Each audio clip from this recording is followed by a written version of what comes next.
During the last election, the High Court rushed through a case, the Raich case or the Getup case, in which they took a rather, I think, surprising decision in which they said that closing the rolls early was unconstitutional.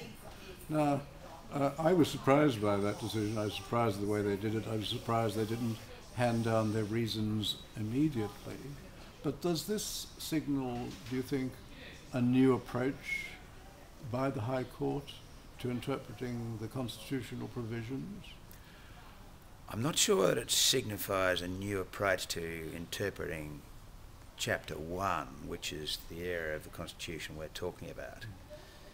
But the 4-3 decision, and it was narrow majority, does, I think, indicate a more proactive intervention in the electoral process by the High Court. Whether that is maintained, we will have to wait and see. It was a special case, the Roe case.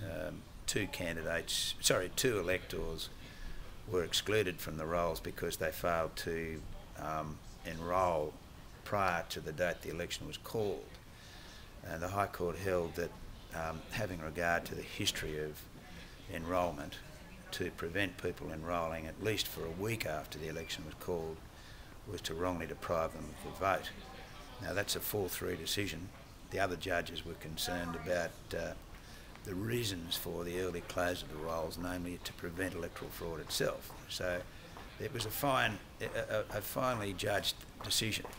I personally think that it was a more proactive approach by the High Court in electoral matters is called for.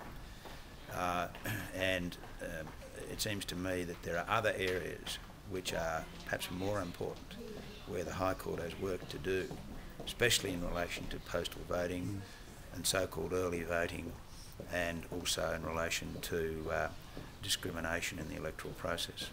Do you think we need a royal commission into this area of the law? I do. I think particularly into the whole area of postal voting, early voting, and this move towards the electronic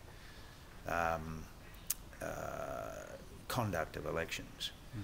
We saw the problems in the United States in the last Bush election, which happened, but more importantly, what the problems here are is if you start permitting electronic voting, which seems to be the direction the AC is moving, it renders the campaign irrelevant, it makes it a bit of a lottery, and it takes out the participatory element from the democratic process.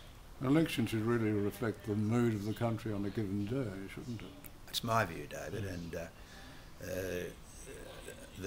otherwise it's going to be a reflection of what happened on day one, or the laziness of an elector to get to the polling day, or so many different factors that it's very difficult to say that it's a truly representative parliament. Thank you very much, Mr. King. And